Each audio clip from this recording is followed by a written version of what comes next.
revisiting what I once believed. Several years ago, I wrote an article about purpose. Like many people, I had asked, why am I here? What am I supposed to be doing? Is there a reason for this life? At the time, I believed the question could be answered by examining the difference between the person and what I called the self. I used words such as awareness, being, witness, presence, the I am, and silence. Those words seemed helpful then. They appeared to take the inquiry beyond the body, the personal story, and the ego. They seemed to describe something deeper, something unchanging and untouched by the world. But inquiry cannot stop simply because an answer sounds spiritual. As I continued questioning, I had to look again at the words I had used. What is the self? What is awareness? What is being? What is the witness? What is silence? Are these realities? Or are they words created by the mind to describe what it cannot understand? When the word self is spoken, does the mind create an image or idea of a higher identity? When the word awareness is used, does thought imagine an invisible presence watching everything? When we say the witness, have we discovered something? Or have we created a subtler person who appears to stand behind experience? When we say that these words are pointers, what are they pointing toward? Who is doing the pointing? What is the destination? Is there really something waiting to be found? Or has thought created both the seeker and that which the seeker hopes to discover? This article is not an attempt to replace my old spiritual words with new ones. It is an invitation to question every word, every belief, every conclusion, and every answer, including the ones written here. The search for purpose. The question, what is my purpose? Usually begins with the assumption that there is an individual who was placed here for a particular reason. The mind asks, what should I become? What am I meant to accomplish? How can my life matter? What will make my existence meaningful? The question may appear noble, but underneath it there is often dissatisfaction. The life being lived does not feel sufficient. The person does not feel complete. Something must be found, achieved, understood, or fulfilled. Purpose then becomes another form of becoming. I am not complete now, but I will be complete when I discover why I am here. I do not matter now, but I will matter when I accomplish something important. My life is not enough as it is, but perhaps a special mission will make it enough. Before searching for an answer, inquire into the assumptions contained in the question. Who says a purpose is required? Who is searching for it? Who feels incomplete without it? Does the body ask for purpose? Does breathing ask why it occurs? Does the heart demand a spiritual explanation before it beats? Do thoughts themselves have a purpose, or do they appear and disappear? The question of purpose belongs to the psychological image of a person who believes that life must provide a reason for his or her existence. But does this person exist independently of thought? Is there really an ego? We often speak of the ego as though it were an actual entity living inside the body. We say, the ego wants attention. The ego is afraid. The ego must dissolve. The ego is preventing realization. But where is this ego? Can it be located apart from thoughts, memories, reactions, desires, fears, and identifications? A thought appears. I was disrespected. Another thought follows. I should have been treated differently. A memory returns. An emotion appears. The body reacts. Then thought gathers these movements together and says, this is happening to me. Is there an ego apart from that activity? Or is ego simply the name given to a collection of thoughts that temporarily claims ownership? If this life is Maya, a dream or illusion, can an independent ego truly exist within the dream? A dream character may appear to suffer, succeed, fail, search, and awaken. But when the dream ends, where is that character? Was there ever an actual entity, or only an appearance within the dream? While the body lives, thoughts continue to come and go. Identification may also come and go. At one moment, there is anger. Later, the anger is absent. At one moment, there is pride. Later, pride is absent. At one moment, the thought, I am this person, is strong. At another moment, especially during deep inquiry or deep sleep, that thought is not present. If ego comes and goes, can it be what one truly is? But we must also be careful with the next conclusion. The mind may say, if I am not the ego, then I must be the self. If I am not the person, I must be awareness. If I am not the body, I must be the witness. Has anything actually been discovered? Or has one identity merely been exchanged for another? The spiritual identity. Telling a new seeker, you are not the body or the mind, may be useful at the beginning. It questions the identity that has been accepted without examination. But these words cannot become another permanent belief. When someone hears, you are not the body, the mind immediately asks, then what am I? It wants an answer. It wants something else to become. It may accept, I am awareness. I am consciousness.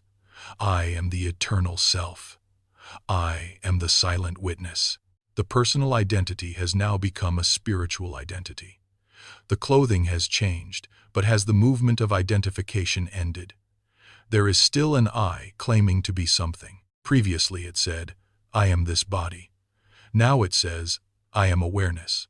Previously it claimed a name, history, occupation, and personality. Now it claims eternity, consciousness, silence, or pure being. Is this freedom from identification, or is it identification with a more attractive idea?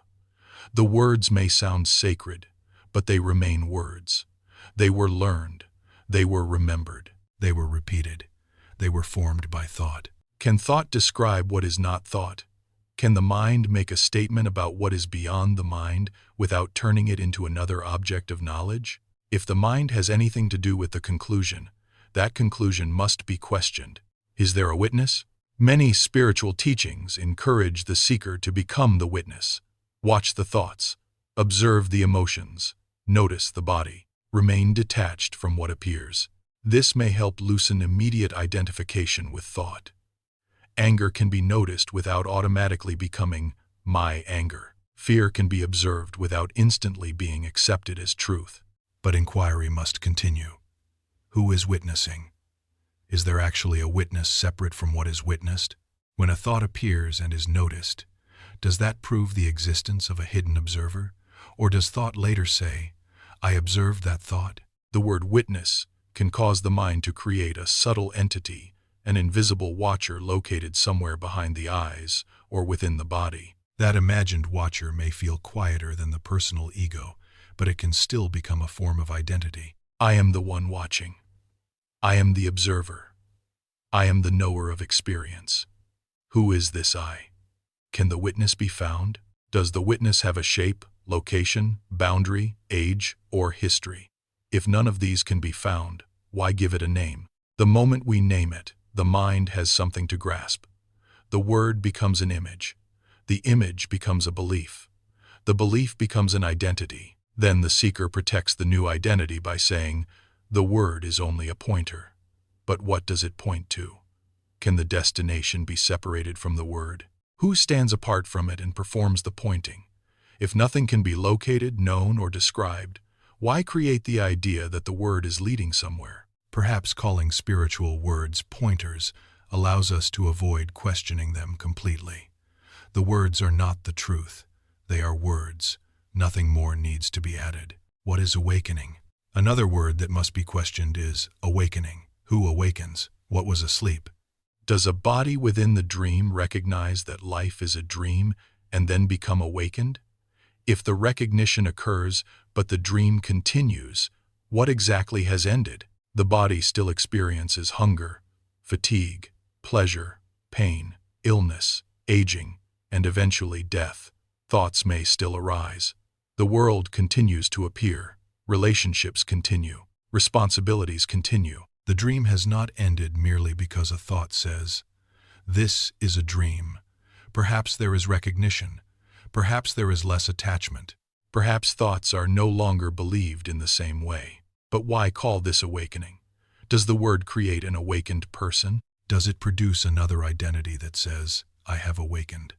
I now understand. I am no longer like those who are asleep. The claim itself must be examined. If life is the dream, perhaps the dream ends only when the body dissolves, when the flesh dies, and the world that appeared through that body is no longer present. Then what happens to awakening? Where is the awakened person? Who remains to claim realization? If someone says, "I am awakened," who is speaking? Would that which was never asleep need to announce an awakening? Or is the statement another movement within the dream? This does not mean that insight, clarity, or recognition cannot occur. It means that every conclusion about what has occurred must be questioned. Especially when the conclusion gives the person a new spiritual position. Practical function without personal ownership. Questioning personal purpose does not mean that the body must stop functioning. Life continues. One may work, teach, build, invest, create, care for family, raise children, help others, make decisions, and respond to practical needs. Food must still be prepared. Bills must still be paid. Appointments must still be kept. Someone may teach because teaching occurs. Someone may help because help is needed. Someone may create because creation happens. But practical function does not prove the existence of a cosmic purpose, nor does it prove that there is a personal owner directing everything. The mind says, "I am doing this. I created that. I helped this person. This is my mission." But before the thought claims ownership, actions have already occurred. Breathing happens. The heart beats. A sound is heard. A response appears. A decision forms. The body moves. Then thought arrives and says, "I did it." Is the thought the cause of the action, or is it claiming what has already happened? There can be practical responsibilities without turning them into a spiritual destiny. There can be action without creating a special person behind the action. There can be care without the identity of the one who cares. There can be teaching without the identity of teacher. There can be inquiry without creating the seeker. What was truly being sought? In my earlier understanding, I believed that what the seeker truly wanted was peace, but that statement must also be questioned. How can I declare what another person is truly seeking? Is peace another object created by the mind? Does the seeker imagine a permanent state in which discomfort, fear, conflict, and uncertainty never arise? If so, the search for peace may be another movement away from what is presently happening. I will be at peace when my mind becomes quiet. I will be at peace when I understand who I am. I will be at peace when the ego dissolves. I will be at peace when I awaken. Each statement postpones peace and strengthens the seeker. Perhaps what was being sought was nothing, but this word must be approached carefully. Nothing is not a hidden object. It is not a spiritual substance. It is not an invisible dimension. It is not a place called the void. It is not something that can be found, held, known, or possessed. Consider deep sleep. During deep sleep, where is the person? Where is purpose? Where is the seeker? Where is the witness? Where is the world? Where is the spiritual journey? Where is awakening? Where are the words awareness, consciousness, self, being, or silence? They are not present as known experiences. There is no one in deep sleep announcing, "I am experiencing nothing." There is no observer standing apart from sleep and describing it. Only after waking does thought return and say, "I slept, I knew nothing, I was at peace." But during deep sleep, who was there to make such a claim? This does not mean deep sleep should become another spiritual goal. It is not something to imitate or achieve. It reveals what happens when the person, world, purpose, identity, knowledge, and spiritual search are absent. Nothing is being held. Nothing is being named. Nothing is being claimed. And yet, even saying nothing may create the idea of something called nothing. That idea must also end. Who turns inward? Spiritual teachings often advise the seeker to turn inward. But where is inward? Who performs the turning? Is inward located inside the body? Is it behind the eyes? Is it within the chest? Does the instruction divide life into an outer world and an inner reality? Perhaps the body closes its eyes. Attention moves away from certain sensations. Thought becomes quieter. But does someone actually travel inward? Does the seeker move from one place to another? The instruction may be useful temporarily, but it cannot remain unquestioned. Turn inward may create another journey. It creates the one who turns, the movement of turning, and a destination called inward. The seeker then waits for something to appear inside. a light, a feeling, a voice, a presence, a vision, a state of peace. What happens when none of these appears? Does the seeker conclude that the turning was unsuccessful? Or can the entire movement be observed and questioned? Who wants an inward experience? Who will recognize it? Who will claim it afterward? What happens to who am I? The question, who am I, remains important, but not because the mind will eventually produce the correct answer. The question is not asking for, I am awareness, I am the self, I am consciousness, I am the witness, I am nothing. Each answer is another statement formed by thought. Instead, the question can expose the one who is seeking an answer. Who is asking? Who am I? What answer is expected? Who will recognize the answer? Will the answer appear as a thought, feeling, image, experience, or state? If it appears, who will say, this is it? Can anything known be what one is? The mind may become frustrated because it cannot find a final answer, but perhaps the inability to answer is not failure. Perhaps the search depends upon the belief that an answer exists. The mind searches because it expects to find something, a final identity, a permanent state, an ultimate explanation. But every answer becomes another object that can be remembered, repeated, defended, and taught. When this is seen clearly, the movement toward an answer begins to quiet, not because an answer has been found, not because a higher state has been reached, not because a seeker has become realized. The questioning has exposed the structure of the search. The seeker cannot be found apart from the search itself. Growth requires questioning. There is nothing wrong with recognizing that earlier language is no longer sufficient. Growth does not mean collecting more spiritual knowledge. It may mean questioning the knowledge already collected. A word may be useful at one stage and become a barrier at another. A seeker may initially need to hear, "You are not merely the body." Later, the same seeker must question the you in that statement. A seeker may initially practice witnessing thoughts. Later, the witness must also be examined. A seeker may initially seek silence. Later, the word silence must be released. A seeker may initially believe spiritual words point toward truth. Later, the seeker must ask, what are they pointing toward? Who is pointing? Who is following? Where is the destination? Without inquiry, spiritual language becomes another prison. The walls may be decorated with beautiful words, self, awareness, enlightenment, consciousness, being, awakening, but they remain walls when they are believed without examination. No teacher, book, video, tradition, or article should be protected from inquiry. Not even this one. If the mind is involved in forming, holding, repeating, or defending a conclusion, question it. Do not accept a statement merely because it sounds profound. Do not reject it merely because it sounds simple. Look. Question. Do not stop when the mind finds an answer it likes. When nothing is found, the seeker began by asking, what is my purpose? The question assumed that there was a person who needed a reason to exist. Inquiry looked for that person. Thoughts appeared. Memories appeared. The body appeared. Roles appeared. Desires appeared. Spiritual ideas appeared. The ego could not be found apart from these appearances. Then the seeker reached for something deeper. The self, awareness, being, the witness, consciousness, presence, silence. Each word appeared in thought. Each definition gave the mind something to imagine. Each conclusion created something to hold. The seeker then questioned the words. What do they describe? What are they pointing toward? Who believes them? Who is seeking? Who is witnessing? Who is turning inward? Who is awakening? Who requires a purpose? No final answer appeared. Nothing was discovered behind the words. Nothing was found behind the seeker. But this nothing is not an object called nothing. It cannot be possessed. It cannot be experienced by someone standing outside it.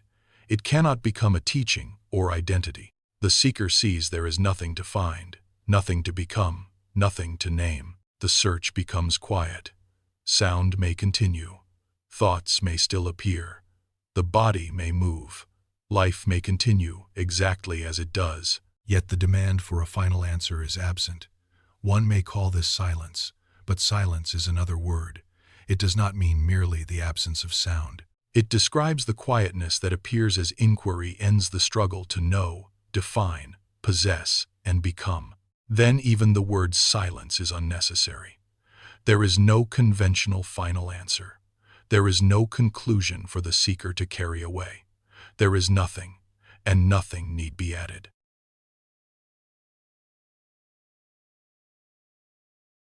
Help me to grow the channel, Beyond the I Am. If this resonated with you, please like, subscribe, and share it with anyone who may be seeking the same. Silence.